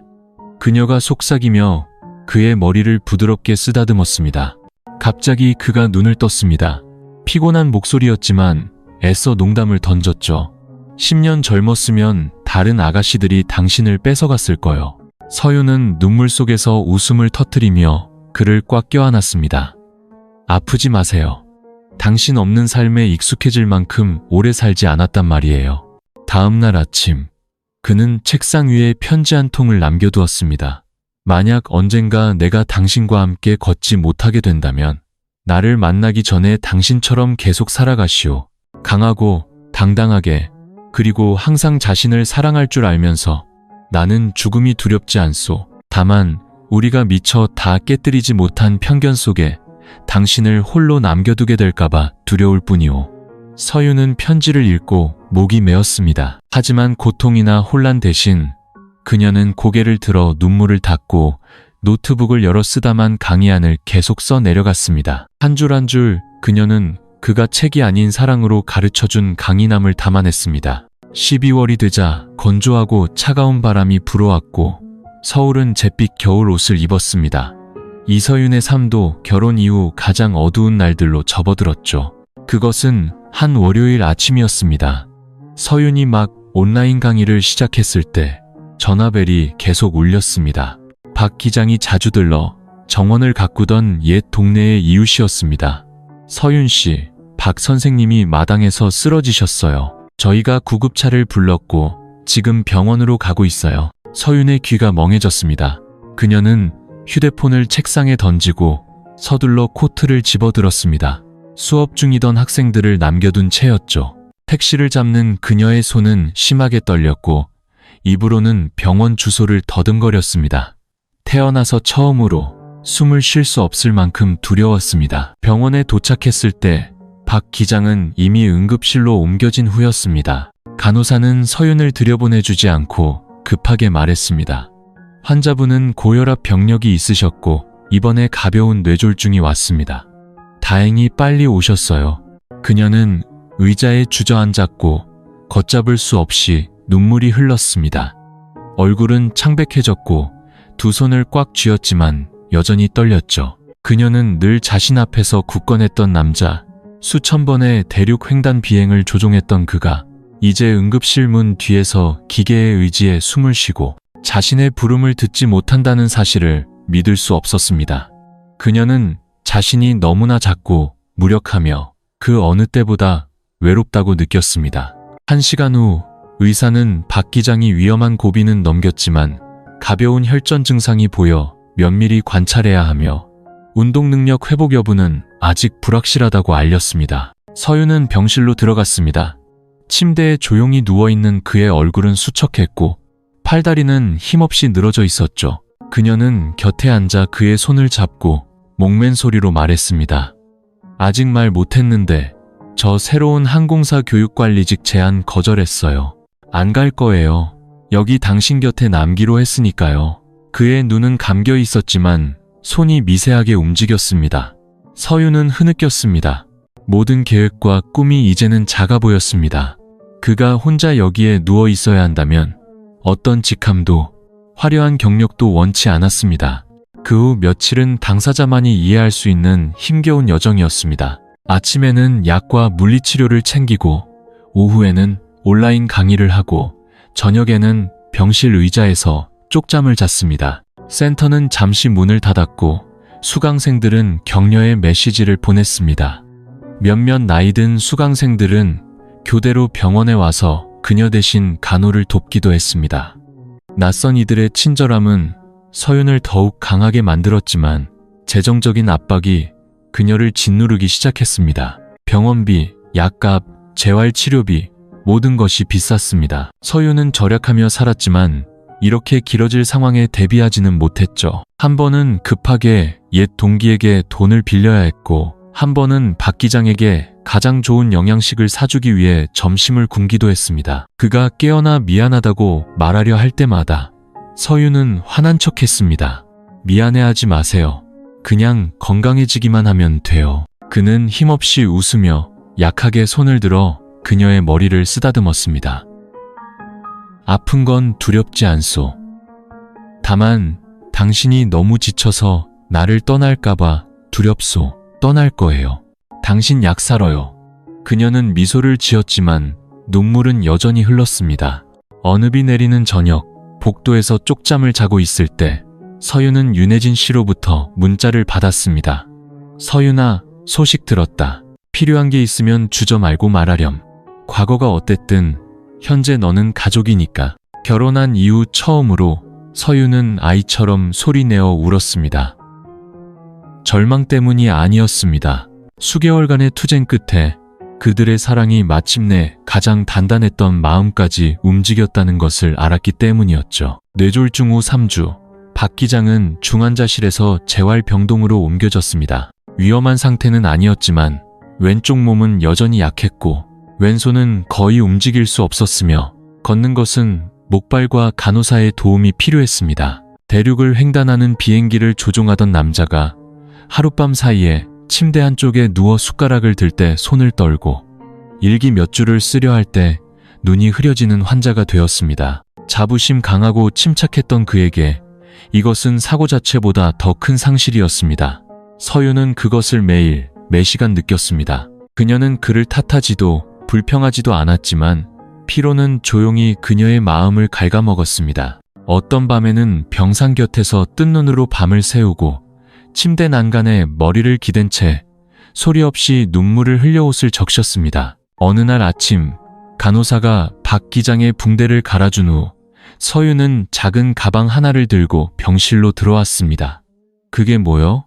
그가 의심스러운 눈초리로 물었습니다. 제 유니폼이에요. 빨아서 다려놨어요. 오늘 센터에 다시 가서 작은 수업 하나 시범 강의하려고요. 그는 순간 놀랐습니다. 그렇게 서두를 필요 없소. 센터 일은 나중에 해도 괜찮아. 서윤은 자리에 앉아 그의 손을 잡았습니다. 그 손은 전보다 더 마르고 창백해져 있었죠. 알아요. 하지만 나중으로 미루면 어쩌면 영원히 못할 수도 있어요. 저는 희생만 하다가 제 자신을 잃어버리는 사람이 되고 싶지 않아요. 그의 시선이 아래로 향했고 잠시 후 그는 조용히 고개를 끄덕였습니다. 미안하오. 서윤은 고개를 저었습니다. 미안해하지 마세요. 그냥 저를 응원해 주세요. 매 순간, 매분 응원하고 있소. 그가 속삭였습니다. 그날부터 서윤은 다시 강의를 시작했습니다. 매일 아침 그녀는 직접 음식을 준비하고 그의 혈압을 체크한 후 몇 시간 동안 그를 돌볼 사람을 고용해 수업에 나갔습니다. 오후에 돌아오면 그녀는 그의 곁에서 물리치료를 돕고 팔다리를 마사지해주고 수강생들 이야기를 들려주고 시를 읽어주거나 클래식 음악을 틀어주었습니다. 그가 단 몇 초라도 웃게 만드는 것으로 충분했죠. 피곤했지만 그녀는 자신의 마음이 다시 살아나고 있음을 느꼈습니다. 매일이 아내로서, 선생님으로서, 그리고 영감을 주는 사람으로서 균형을 잡기 위한 노력이었습니다. 어느 날 책상을 정리하던 중 서윤은 박 기장의 낡은 수첩을 발견했습니다. 그녀가 펼쳐보니 안에는 수십 페이지에 걸쳐 손으로 쓴 글씨가 있었습니다. 아마 그가 쓰러지기 전에 쓴 것이었겠죠. 서윤은 마지막 페이지를 넘겨 이 구절을 읽었습니다. 만약 언젠가 내가 당신과 함께 걷지 못하게 된다면 부디 내가 당신 마음에 지폈던 그 불꽃으로 계속 나아가 주오. 그리고 삶이 선택을 강요한다면 항상 당신 자신을 선택하시오. 자신을 사랑할 줄 아는 여자만이 다른 사람을 사랑할 힘이 있으니까. 그녀는 울음을 터뜨렸습니다. 하지만 이번에는 더 이상 억눌린 슬픔의 눈물이 아니었습니다. 체념과 평온의 눈물이었죠. 다음 달 박 기장은 점차 운동 능력을 회복했습니다. 오른손은 지팡이를 짚고 집마당을 천천히 걸을 수 있게 되었죠. 그는 서윤이 온라인으로 강의하는 것을 지켜보며 가끔 교재에 대해 조언해주고 때로는 쉰 목소리지만 영감 넘치는 옛날 이야기를 수강생들에게 들려주었습니다. 어느 날 서윤이 막 수업을 마쳤을 때 그는 그녀를 오랫동안 바라보다가 말했습니다. 내 나이가 더 이상 긴 약속을 할 수 없게 한다는 걸 알아요. 하지만 만약 당신이 아이를 원하고 내가 아버지로서의 역할을 다할 힘이 없다면 서윤이 부드럽게 미소 지으며 말을 끊었습니다. 당신은 제 아이의 아버지가 아니에요. 당신은 저에게 어머니가 되는 법을 가르쳐준 사람이죠. 그는 말을 잃었고 눈가가 촉촉해졌습니다. 말하지 않아도 두 사람은 알았습니다. 그들의 사랑은 증명할 아이도 묶어둘 족보도 필요 없었습니다. 그들은 어떤 조건에도 불구하고 서로의 곁에 머물기로 선택했기 때문에 가족이었습니다. 센터는 점차 안정을 되찾았습니다. 많은 옛 수강생들이 돌아왔고 심지어 몇 년 전 서윤이 했던 말을 감사하기 위해 제주도에서 올라온 사람도 있었습니다. 박 기장은 더 이상 비행하지도 강의하지도 않았지만 이제 방 한구석에 앉아 서윤이 강의하는 모습을 보며 미소 지었습니다. 희생한 사람의 미소가 아니었습니다. 사랑할 사람을 제대로 선택했고 자존감과 깊은 사랑 속에서 물러나는 방법을 제대로 선택한 사람의 미소였죠. 다음 해봄, 서울의 거리마다 하얀 벚꽃이 만개할 무렵 이서윤은 뜻밖의 소식을 받았습니다. 항공청과 국제관광경영대학이 연계한 프로그램의 일환으로 싱가포르에서 6개월간 전문 연수를 받을 수 있는 장학금에 합격한 것이었습니다. 이것은 항공서비스 업계에서 잠재력 있는 젊은 강사들에게만 주어지는 드문 기회였습니다. 서윤은 컴퓨터 앞에 앉아 복잡한 마음으로 초청장을 몇 번이고 다시 읽었습니다. 귓가에는 프로그램 관리자가 전화로 했던 말이 맴돌았죠. 저희는 선생님의 교육 활동을 계속 지켜봐 왔습니다. 학습 일정은 그리 빡빡하지 않아 온라인으로 센터와 계속 소통할 수 있지만 조건은 6개월 동안 싱가포르에 머물러야 한다는 것입니다. 6개월은 긴 시간이 아니지만 뇌졸중에서 회복 중인 매일 곁에서 돌봐줄 사람이 필요한 박 기장에게 6개월은 쉽게 넘을 수 없는 험난한 길이었습니다. 그날 저녁 서윤은 아무 말도 하지 않았습니다. 그녀는 평소처럼 장을 보고 밥을 짓고 청소하고 차를 우렸지만 그녀의 모든 동작은 느렸고 눈빛은 공허했습니다. 박 기장에게 따뜻한 찻잔을 건넬 때 그녀의 손이 살짝 떨렸습니다. 무슨 일 있어? 박 기장이 그녀의 얼굴에서 눈을 떼지 않고 물었습니다. 서윤은 잠시 멈칫하다가 찻잔을 내려놓고 마주 앉아 두 손을 모았습니다. 싱가포르에서 장학금을 받게 됐어요. 6개월 동안요. 공간은 완전히 고요해졌습니다. 박 기장은 그녀를 오랫동안 바라보았습니다. 그래서 어떻게 할 생각이요? 서윤은 마른 침을 삼켰습니다. 그의 질문은 단순해 보였지만 양날의 검과 같았습니다. 아직 결정 못했어요. 아마 안 갈 것 같아요. 센터도 이제 막 안정되고 있고 당신도 아직 완전히 회복되지 않았잖아요. 당신을 혼자 둘 수는 없어요. 박 기장은 가볍게 한숨을 쉬고 창밖으로 고개를 돌렸습니다. 거리의 불빛이 벽에 두 사람의 그림자를 비췄습니다. 서윤 씨, 내가 전에 했던 말 기억하오? 만약 선택해야 한다면 당신 자신을 선택하라고. 서윤은 침묵했고 눈가에 눈물이 차오르기 시작했습니다. 한 번 가면 다시는 제때 돌아오지 못할까봐 무서워요. 아니요. 그는 부드러운 눈빛으로 돌아보았습니다. 난 당신이 24시간 내 곁에 있어야 할 필요는 없소. 난 당신이 가르치는 그대로 살기를 바라오. 여성은 강해야 하고 누구에게도 의지하지 않아야 한다고.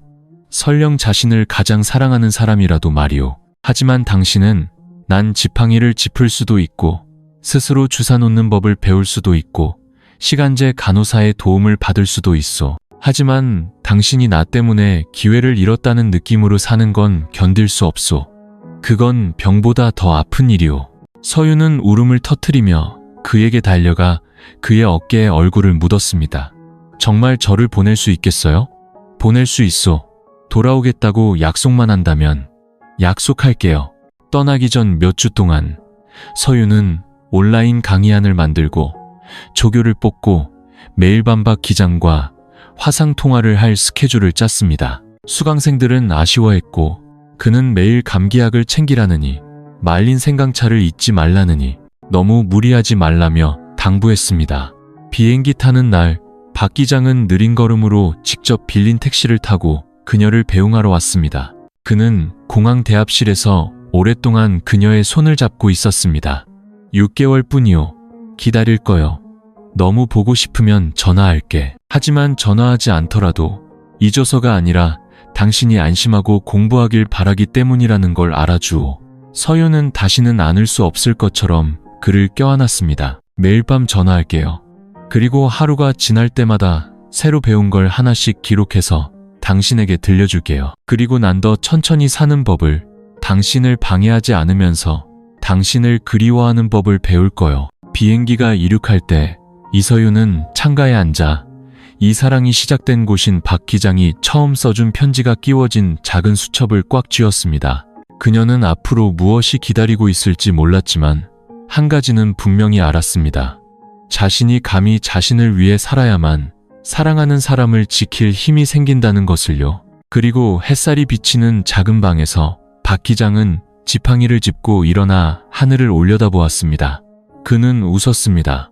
마음껏 날아가시오, 서윤 씨. 그리고 당신이 착륙할 때 난 여전히 여기서 당신 인생의 가장 평온한 안식처가 되어 있을 거요. 여름의 싱가포르는 서울처럼 뜨겁지는 않았지만 높은 습도를 동반한 더위는 공기를 항상 축축하게 만들었습니다.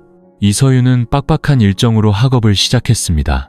오전에는 이론, 오후에는 실습, 저녁에는 그룹 발표였죠. 처음 며칠 동안 그녀는 낯선 톱니바퀴에 던져진 것처럼 정신없이 굴렀습니다.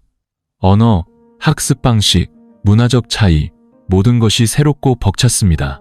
매일 밤 서윤은 박 기장에게 화상통화를 걸었습니다. 화면에 그의 얼굴이 나타나고 다정한 눈빛과 변함없는 미소를 볼 때마다 그녀는 마음이 진정되는 것을 느꼈습니다. 그들은 일상적인 이야기를 나누었습니다. 그가 무엇을 먹었는지, 그녀가 무엇을 배웠는지, 누가 그녀를 화나게 했는지, 어떤 과제가 잘 안 풀렸는지. 단 몇 분의 대화만으로도 그녀는 보이지 않지만 매우 실제하는 끈으로 고향과 연결되어 있음을 느꼈습니다. 하지만 거리는 그림자처럼 스며들기 시작했습니다. 셋째 주, 서윤의 반에 영국에서 온 토마스라는 새로운 강사가 왔습니다. 그는 35세 정도로 키가 크고 유머러스하며 매우 생동감 있는 강의 방식을 가지고 있었죠. 첫 수업부터 그는 모의 비행기 객실에서 역할극 게임으로 반 전체를 웃게 만들었습니다. 토마스는 특히 서윤에게 주목했습니다. 그는 그녀에게 많은 질문을 하고 똑똑하고 사고력이 좋다고 칭찬했습니다. 예의 바르고 학구적인 성격의 서윤도 토론에 적극적으로 참여했고 두 사람의 환상적인 호흡은 금세 반 전체의 주목을 받았습니다. 나쁜 의미가 아니라 잠재력 있는 강사와 수강생의 관계로요. 어느 날 수업 후 토마스는 서윤에게 작은 그룹과 함께 저녁 식사를 하자고 제안했습니다. 처음에는 거절했지만 너무 쌀쌀맞게 보이고 싶지 않아서 마지못해 수락했습니다. 식사는 즐겁고 개방적인 분위기에서 진행되었고 토마스는 의자를 빼주고 음식을 덜어주고 가족에 대해 물으며 매우 분명한 관심을 보였습니다. 특히 그녀가 나이 많은 남자와 결혼했다는 사실을 우연히 알게 되었을 때 그는 놀라움을 감추지 못했습니다. 정말요? 서윤 씨, 무례하게 들릴 수 있겠지만 은퇴한 남편을 두기엔 너무 젊어 보여요. 서윤은 토마스를 보지 않고 살짝 웃었습니다. 제 마음속에서 그는 아직 은퇴하지 않았어요. 그 대답에 토마스는 잠시 침묵했지만 그의 시선은 완전히 관심을 거두지 않았습니다. 그날 밤 서윤은 평소보다 늦게 돌아왔습니다. 그녀는 박 기장에게 전화해서 그룹 모임이 있었다고 간단히 말했습니다. 그는 더 이상 묻지 않고 길 조심하고 밤에는 싱가포르가 쌀쌀하니 얇은 재킷을 챙기라고 부드럽게 당부했습니다. 하지만 그녀는 목이 메었습니다. 토마스 때문이 아니라 몇 달 만에 처음으로 다른 남자의 관심에 마음이 아주 잠깐 흔들렸다는 사실에 스스로에게 죄책감을 느꼈기 때문입니다. 서울에서 박 기장은 몸이 눈에 띄게 약해지는 것을 느끼기 시작했습니다. 어느 날 아침 그는 샴푸를 집으려 몸을 숙이다가 욕실에서 넘어졌습니다. 왼팔은 다시 경련을 일으켰고 오른다리는 완전히 힘이 풀렸죠. 그는 이웃을 불러 도움을 청해야 했습니다. 아내에게 알릴 거냐는 질문에 그는 고개를 저었습니다. 아무 말도 하지 말게. 지금 공부하느라 바쁜데 다 괜찮아질 거야. 그날 하루 종일 그는 침대에 가만히 누워 천장을 바라보았습니다. 그는 서윤이 부엌에서 들리던 그녀의 가벼운 발소리가 매일 밤 그의 어깨에 발라주던 아로마 오일 향이 그리웠습니다. 하지만 그는 전화하지 않았습니다. 짐이 되고 싶지 않았죠. 그는 그저 짧은 문자 하나를 보냈습니다. 오늘 낡은 책장을 정리하다가 우리가 막 사귀기 시작했을 때 당신이 쓴 편지를 발견했소. 읽고 나니 당신에게 또 한 통의 편지를 쓰고 싶어졌소. 서유는 그룹 과제를 하던 중에 문자를 받았습니다. 그녀는 읽고 미소를 짓다가 눈물을 터뜨렸습니다. 그리움이 파도처럼 밀려왔습니다. 그녀는 바로 다시 전화를 걸었지만 그는 받지 않았습니다. 거의 30분 후에야 문자가 왔습니다. 깜빡 잠들었소. 괜찮은 이 걱정 말아요. 하지만 그녀의 직감은 그가 무언가를 숨기고 있다는 것을 알려주었습니다. 그날 밤 서유는 일기에 이렇게 썼습니다. 나이 많은 사람을 사랑하는 것은 어렵지 않다. 가장 어려운 것은 내 자신을 위해 살아가면서도 내가 미처 알지 못하는 침묵의 순간들 속에서 그 사람을 놓치지 않는 것이다. 6월 초에 비 오는 어느 쌀쌀한 오후, 박 기장은 또 넘어졌습니다. 이번에는 서윤에게 보내주려고 잘 익은 자두 몇 개를 따려다가 집 뒤뜰에서였습니다. 그녀가 언젠가 말했던 것처럼요. 집에서 말린 자두가 너무 먹고 싶어요. 그는 넘어지면서 긁혔을 뿐만 아니라 왼쪽 어깨에 오래된 상처가 악화되었습니다. 갑작스러운 근육 경련으로 그는 스스로 일어설 수 없었죠. 이웃들이 밤중에 그를 병원으로 데려갔습니다. 싱가포르에서 서유는 그룹 졸업 발표를 준비하고 있었습니다. 그녀는 한국에서 온 낯선 번호로 전화를 받았습니다. 병원 당직 의사였고 목소리는 다급했습니다. 박진우 환자분 아내 되시죠? 지금 특별 관리 중이십니다. 왼팔이 완전히 마비되었고 면밀히 관찰하지 않으면 다시 뇌졸중이 올 위험이 있습니다. 서유는 그 자리에 얼어붙었습니다. 그녀는 휴대폰을 떨어뜨렸고 너무 떨려서 말 한마디 할 수 없었죠. 그녀는 대학 도서관 로비에 멍하니 서 있었습니다. 귀는 웅웅거렸고 심장은 미친 듯이 뛰었습니다. 그에게 다시 전화했지만 받지 않았습니다. 이웃에게 전화해서 확인해보니 박 기장은 의식 없이 누워 있었고 그는 여전히 그녀에게 전화하지 말라고 했다고 했습니다. 그녀가 곧 졸업하니 자신 때문에 중단하게 하지 말라고요. 다음 날 아침 서유는 챙이 공항에 있었습니다. 퀭한 얼굴에 짐 가방은 반도 채우지 못했죠. 그녀는 학업을 휴학 신청하고 모든 교재를 조교에게 넘겼습니다. 위원회에는 단 하나의 메시지만 남겼습니다. 저는 배워야 할 모든 것을 배웠습니다. 교실에서가 아니라 제가 사랑하는 사람이 제가 제때 잡지 않으면 언제든 사라질 수 있다는 것을 깨달았을 때였습니다. 야간 비행기는 새벽 1시에 인천공항에 도착했습니다. 비가 부슬부슬 내리는 서울. 그녀는 택시를 타고 박 기장이 중환자실에서 의식 없이 누워있는 병원으로 직행했습니다. 유리창 너머로 그를 보며 서유는 소리내어 울었습니다. 그녀는 병실 문을 가볍게 두드리며 속삭였습니다. 여보, 저 돌아왔어요.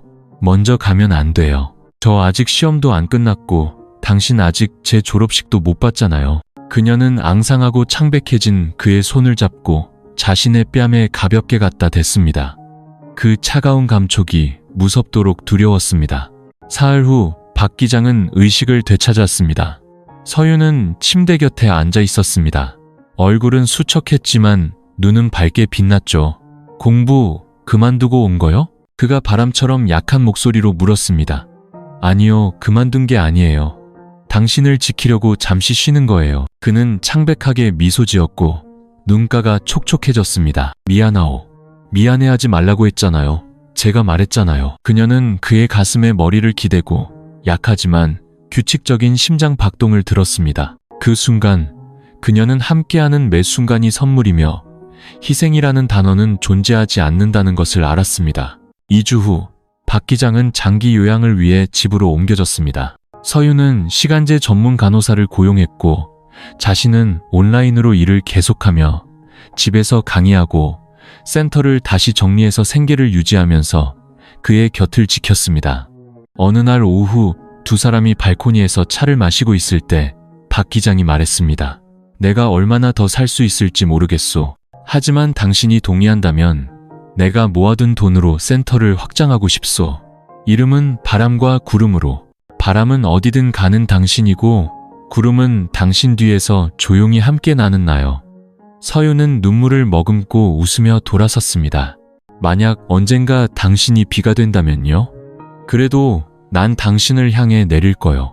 그들의 이야기는 한때 부도덕하고 어울리지 않으며 상식에 어긋난다고 여겨졌지만 이제는 승무원 교육계에서 신뢰와 헌신의 작은 상징이 되었습니다. 많은 사람들이 승무원이 되기 위해서가 아니라 그들의 이야기를 듣기 위해 찾아왔습니다. 그 이야기에는 멋진 왕자도 공주도 없었습니다. 오직 아무도 그들을 선택하지 않았을 때, 서로를 선택하고 온 세상이 고개를 저을 때 서로를 위해 살았던 두 사람이 있었을 뿐입니다. 9월 끈질기게 내리던 비가 그치고 서울의 날씨는 부드러워졌습니다. 햇살은 더 노랗고 가벼워졌습니다. 마치 시간이 박기장의 어깨 위로 조용히 내려앉는 것처럼요. 그의 건강은 날이 갈수록 약해졌습니다. 왼팔은 거의 감각을 잃었고 오른다리도 더 이상 굳건하지 않았죠. 의사는 말했습니다. 몸이 전반적인 퇴행 단계에 접어들고 있습니다. 고통이나 위험한 합병증은 없지만 남은 시간이 많지 않다는 의미입니다. 그는 알고 있었고 서윤도 알고 있었지만 두 사람 모두 입 밖으로 꺼내지 않았습니다. 대신 그들은 매일을 마치 다음 날이 서로를 볼 수 있는 마지막 날인 것처럼 살았습니다. 서윤은 센터를 잠시 닫고 모든 수업을 집으로 옮겨 박 기장의 침실 가까이에 책상을 두었습니다. 그녀는 가르치면서 간호하고 휴학했던 프로그램을 다시 온라인으로 수강했습니다. 하루에 서너 시간밖에 자지 못했지만 그녀는 항상 미소 지었고 스카프를 단정하게 메고 수업 전에는 그가 잠들어 있을지라도 그의 어깨에 오일을 발라주었습니다. 어느 날 박 기장이 그녀를 불러 색이 바랜 낡은 종이 뭉치를 손에 쥐어주며 속삭였습니다.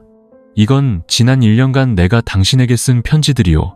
당신이 아직 읽지 못한 것도 있고 내가 보내지 않은 것도 있어. 만약 내가 먼저 가게 되면 매주 한 통씩 마치 내가 여전히 매일 밤 당신에게 편지를 쓰고 있는 것처럼 읽어주오.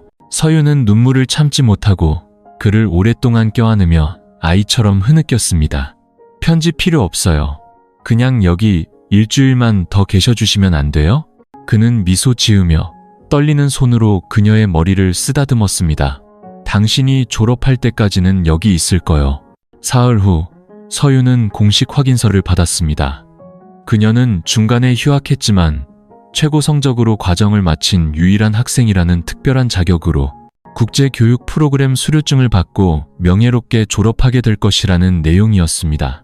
졸업식은 서울의 한 프로그램 파트너사 작은 강당에서 열렸습니다.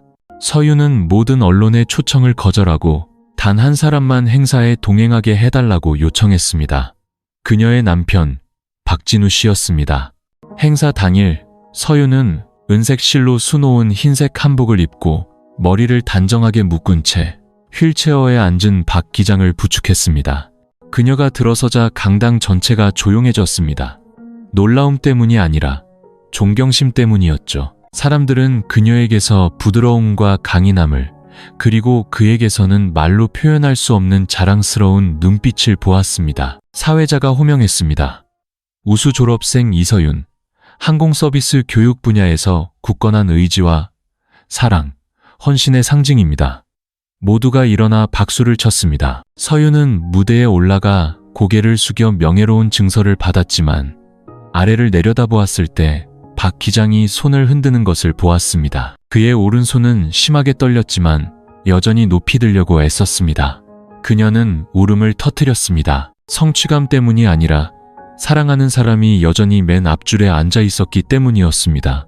그날 밤 졸업식 후 박 기장이 나지막이 말했습니다. 이제 안심이오. 당신은 내가 곁에 없어도 훌륭하게 살아갈 만큼 충분히 성장했소. 아니에요. 서윤이 말을 끊었습니다. 제가 성장한 게 아니에요. 그저 당신이 가르쳐준 것들이 헛되지 않도록 사는 법을 배웠을 뿐이에요. 그는 미소 짓다가 갑자기 속삭였습니다. 서윤 씨, 내일 날씨가 맑을까? 네, 아주 맑고 예쁠 것 같아요. 왜 물으세요? 그냥 마루에 앉아서 당신이 강의하는 걸 한 번 더 듣고 싶어서. 단 5분이라도 좋으니. 당신이 처음 만났던 그날처럼 눈빛은 빛나고 목소리는 부드럽고 희망에 가득 찬 모습을 보고 싶어서. 다음날 아침 그는 깨어나지 않았습니다. 그는 잠든 채 마치 방금 미소 지은 듯 평온한 얼굴로 떠났습니다. 서윤은 울부짖지 않았습니다. 그녀는 그저 곁에 앉아 이미 차가워진 손을 잡고 그의 뺨에 마지막으로 입을 맞추며 속삭였습니다. 영원히 곁에 있겠다고 약속하지 않았지만 마지막 순간까지 함께 해주셔서 감사해요. 재단 위 영정사진은 졸업식 날 손을 높이 들어 서윤에게 흔들며 미소 짓고 있던 박 기장의 모습이었습니다. 그 옆에는 그가 처음 썼던 편지가 놓여 있었습니다. 서윤 씨, 만약 당신이 이 편지를 읽고 있다면 아마 나는 먼저 떠났을 거요. 하지만 울지 마시오. 나는 사라진 게 아니라 그저 바람이 되어 남은 당신의 생애 동안 조용히 곁에서 날고 있을 테니. 장례식 후 한 달, 서울에는 하얀 구절초가 피는 계절이 왔습니다. 익숙한 거리마다 꽃을 가득 실은 자전거들이 조용히 지나가며 사람들에게 아름답고 연약하며 소박하고 짧았던 것들을 떠올리게 했습니다. 마치 이서윤과 박 기장의 사랑처럼요. 길지도 시끄럽지도 않았지만 사람들의 기억에 영원히 남을 사랑이었습니다. 49제가 지난 후 서윤은 센터로 돌아왔습니다. 그녀는 화장도 화려한 옷도 입지 않았습니다. 여전히 흰색 셔츠에 검은 바지 차림이었죠. 얼굴은 더 수척해졌고 눈빛은 더 깊어졌습니다. 마치 상실을 겪었지만 무너지지 않은 사람처럼요. 그녀는 강단에 서서 아래에 진지하게 앉아있는 수강생 한 명 한 명을 바라보았습니다. 날고 싶고 하늘로 나아가고 싶은 꿈으로 가득한 젊은 눈들이었습니다. 여러분은 왜 우리가 서비스 마인드를 배워야 한다고 생각하나요? 그녀가 천천히 물었습니다. 승객들에게 제대로 응대하기 위해서요. 또 다른 건요? 업무 스트레스를 극복하기 위해서요. 서윤은 미소 지으며 가볍게 고개를 저었습니다. 살다 보면 여러분의 말 한마디에 누군가가 하루를 더 살아갈 희망을 얻는 순간이 오기 때문이에요. 다정한 말 한마디, 적절한 미소 하나가 누군가를 절망에서 구해줄 유일한 것이 될 수 있거든요. 그녀는 잠시 침묵했다가 말을 이었습니다. 저는 저보다 30살 이상 많은 사람을 사랑했습니다. 우리는 평범하지도 합리적이지도 지지받지도 못했죠. 하지만 그분은 저에게 여성의 가장 강력한 무기는 부드러움이며 아무리 작은 친절이라도 한 사람의 인생을 바꿀 힘이 있다는 것을 가르쳐 주셨습니다. 아래에서 몇몇 수강생들이 눈시울을 붉혔습니다. 한 사람이 일어나 박수를 쳤고 그 박수 소리는 번져나가 마침내 반 전체가 일어나 그녀에게 일제히 박수를 보냈습니다. 그것은 스승에 대한 존경심일 뿐만 아니라 그녀의 여정 내내 조용히 뒤에 서 있었던 그를 위한 작별 인사였습니다. 1년 후 바람과 구름 센터는 지역 사회 교육 모델로 확장되었습니다. 어려운 환경의 젊은이들이 항공 서비스 분야의 꿈을 좇을 수 있도록 돕는 전문 기관이 되었죠. 진우와 서윤이라는 이름의 재단에서 장학금을 받은 첫 번째 수강생은 부모님을 여의었지만 항상 소통 기술 수업에서 1등을 하던 시골 출신의 소녀였습니다. 서윤은 꾸준히 강의했습니다. 그녀는 재혼하지도 멀리 떠나지도 않았지만 매일 박 기장이 선물했던 회색 실크 스카프를 맸습니다. 그녀의 사무실에는 창가에 그의 사진이 놓여 있었고 그 뒤로는 넓은 하늘이 펼쳐져 있었습니다. 마치 그가 항상 그곳에 앉아 그녀가 강의하는 모습을 미소 지으며 바라보는 것 같았죠. 늦가을 어느 저녁, 서윤은 발코니로 나와 따뜻한 생강차를 손에 들고 별이 가득한 하늘을 올려다보았습니다. 그녀는 박 기장이 썼던 낡은 수첩을 펼쳤습니다. 마지막 페이지를 읽을 때쯤이면 나는 아주 멀리 있을 거요. 하지만 슬퍼하지 마시오. 당신이 사랑하는 한 나는 계속 존재할 테니. 서윤은 가슴에 손을 얹었습니다. 알고 계세요? 저는 더 이상 예전처럼 하늘을 나는 꿈을 꾸지 않아요.